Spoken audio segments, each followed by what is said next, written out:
हिंदी व्याकरण पढ़ना, क्या पढ़ना है? हिंदी व्याकरण पढ़ना है ना।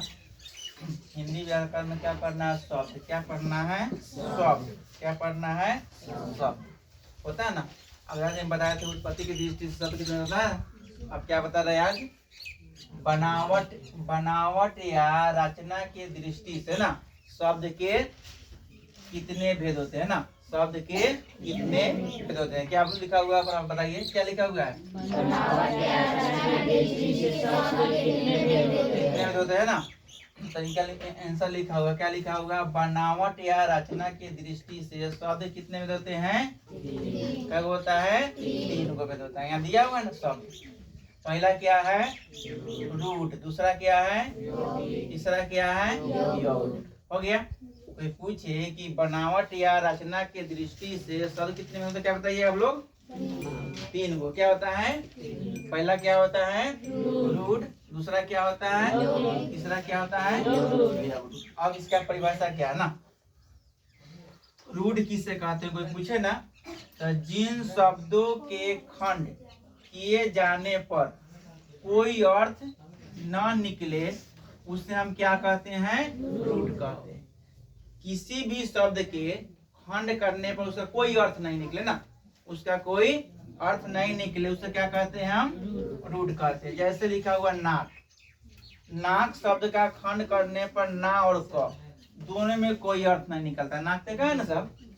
नाक, नाक शब्द का खंड करने पर कोई अर्थ नहीं, ना और क दोनों से कोई अर्थ नहीं निकलता है। क्या लिखा होगा रूट का परिभाषा बताइए आप लोग। जिस शब्द का खंड किए जाने पर कोई अर्थ ना निकले उसे हम रूट कहते हैं। जैसे नाक शब्द का खंड करने पर ना और क दोनों का कोई अर्थ नहीं है। आगे समझ में। अब अगला क्या है? दूसरा योग रूट। दूसरा क्या है? योग रूट ना।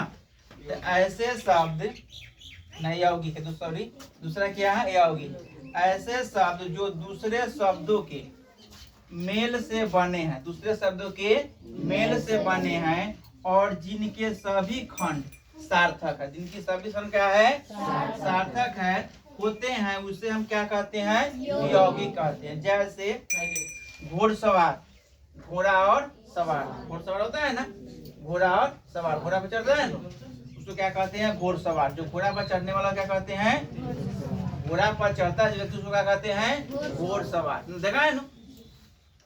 क्योंकि घोड़ा पर सवार, यानी घोड़सवार मतलब क्या हो गया? घोड़ा पर सवार, घोड़सवार होता है घोड़सवार। उसके बाद में विद्यालय, विद्यालय यानी विद्या जोड़ आलय, विद्यालय, विद्यालय होता है क्या? विद्या जोड़ आलय, विद्यालय होता है ना, विद्यालय, विद्या जोड़ आलय यानी विद्यालय में लोग क्या जाते हैं? विद्या ग्रहण करने के जाते हैं ना। इसलिए जाते हैं विद्यालय में? विद्या को ग्रहण करने जाते हैं। वहाँ के शिक्षक या शिक्षिका से क्या करते हैं? हम लोग ज्ञान प्राप्त होते हैं ना। उनके जो ज्ञान बताते हैं उन्हें क्या करते हैं? हम लोग ग्रहण करते हैं ना। उनके मार्ग पर हम लोग आगे चलते हैं। जो बच्चे गुरु के मार्ग पर आगे चलता है वही क्या होता है? सफलता प्राप्त करता है ना। जो व्यक्ति गुरु के मार्ग चलता है वही क्या करता है? सफलता प्राप्त करता है ना। और जो बच्चे उस मार्ग पर नहीं चलते वो क्या हो जाते हैं? रास्ता भटक गए, उनकी जिंदगी क्या हो जाती है? बाद में नरक हो जाता है। मान लिया जो विद्यार्थी पढ़ने की उम्र जो है उसका जो शुरू होती है ना 22 साल तक। अब पूछेगा 14 साल में मैट्रिक हो जाता है, 14 तो कितना होता है? 16 में कभी हो जाएगा इंटर। और 16 4 कितना हो गया? 16 4 20 यानी 20 साल में हो गया क्या उसका? अब 4 साल का भी हो, कितना साल का हो गया? 4 साल का ना। उसके बाद 2 साल पीजी कर लिया, हो गया। इतने दिन में अगर बच्चे कुछ करना चाहे कर ले। जो विद्यार्थी रास्ता से भटक गया, गलत लाइन पर चला गया, उसकी जिंदगी क्या हो गया? नरक हो गया। क्योंकि बुढ़ारी में उसको क्या होगा? बहुत दिक्कत होता है। जो बच्चे अभी नहीं सोचे उसकी बुढ़ारी में क्या होता है? दशा होता है ना। अभी जो विद्यार्थी जितने मेहनत नहीं करता है बाद में उसको क्या पढ़ना है? पछताना पड़ता है ना।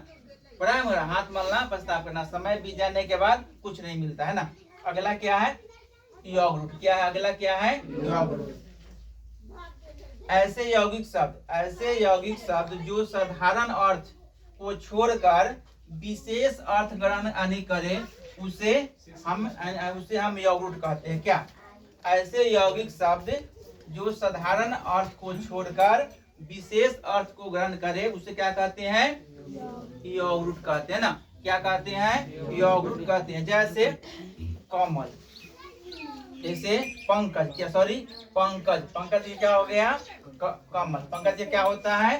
कमल। लंबोदर, लंबोदर माने गणेश जी, देखा है ना, उनका उदर लंबा होता है ना, जिनका उदर लंबा होता है उसको क्या कहते हैं? गणेश जी ना। लंबोदर गणेश जी, पंकज माने कमल हो गया। इस प्रकार हमने क्या किए? हमने यौगिक शब्द को बता दिए। यह शब्द का क्या होता है? बनावट या रचना की दृष्टि से क्या होता है? शब्द कितने में होते हैं? तीन। बता दिए और बना लीजिएगा।